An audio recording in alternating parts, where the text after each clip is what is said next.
Assalamualaikum warahmatullahi wabarakatuh. Salam sejahtera bagi kita semua. Perkenalkan, nama saya Marciana Febri Sandi dengan NIM 0581003699 dari program studi agribisnis dengan Fakultas Sains dan Teknologi. Saya akan mempresentasikan dasar-dasar penyuluhan pada tugas 1 saya.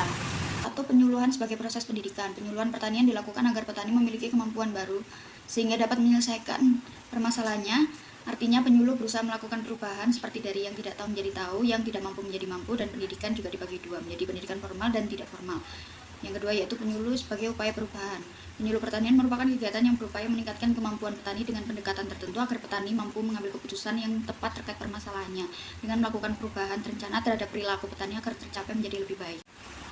3. Penyuluh sebagai pemberdayaan. Pemberdayaan diartikan sebagai proses yang mendorong seseorang atau kelompok agar memiliki daya atau kekuatan untuk menggunakan kemampuannya dengan cara beraksi dan bertindak. Penyuluh pertanian mengubah perilaku petani dengan meningkatkan kemampuan, kesanggupan, dan kemauan memperbaiki diri. Dan yang keempat, penyuluhan bukan hanya proses penerangan. Penyuluh pertanian merupakan kegiatan yang dilakukan penyuluh sehingga petani memiliki pengetahuan baru, mampu melakukan sampai sasaran mau memperbaiki kualitas hidupnya, bukan paksaan. Jadi penyuluh bertanggung jawab sampai sasarannya mengalami perubahan perilaku, sedangkan penerangan hanya sekedar menyampaikan informasi, tidak peduli apakah sasarannya mengalami perubahan perilaku atau tidak. Ini untuk jawaban pertanyaan kedua, yaitu sasaran. Sasaran penyuluhan adalah kelompok petani yang merupakan pihak yang terlibat secara langsung dengan proses produksi. Tingginya permintaan pasar mendorong petani meningkatkan produksi sehingga pendapatan dan kesejahteraan mereka ikut naik. Dalam penyuluhan, petani berperan sebagai subjek yang berpartisipasi dalam kegiatan perencanaan dan pengambilan keputusan agar program berjalan efektif dan mampu meningkatkan kesejahteraan petani. Untuk yang ketiga, yaitu yang 3A, tema dan sasaran penyuluhan. Untuk tema kegiatan penyuluhan itu peningkatan produksi dan kualitas kopi melalui teknik budidaya dan pasca panen. Sasaran kegiatan ini adalah petani kopi wilayah setempat.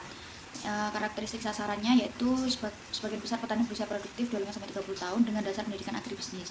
Walau mereka memiliki pengalaman bertani cukup lama, tetap mereka cukup mahir mengolah kopi dengan alat modern. Lahan yang dimiliki umumnya skala kecil hingga menengah dan pendapatan bergantung pada hasil panen kopi. Petani juga cenderung belajar melalui praktik langsung dan diskusi kelompok sehingga metode penyuluhan yang efektif adalah demonstrasi lapangan dan pendampingan.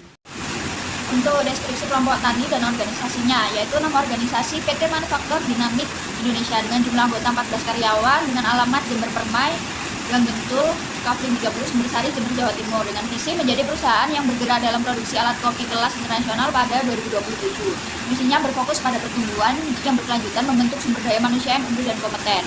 Kedua, memberikan kepuasan kepada pelanggan, menciptakan produk inovatif dan berkualitas. 3, melakukan pengembangan yang berkesinambungan dengan efektif dan efisien. Dan struktur organisasi dan tugasnya yang diketuai oleh Bapak Andi Irawan, yaitu untuk memimpin dan mengkoordinasikan seluruh kegiatan kelompok. Untuk sekretaris dan bendaharanya, Ibu Septi Dwi Astuti, untuk mengelola administrasi dan pencatatan kegiatan dan mengatur keuangan kelompok.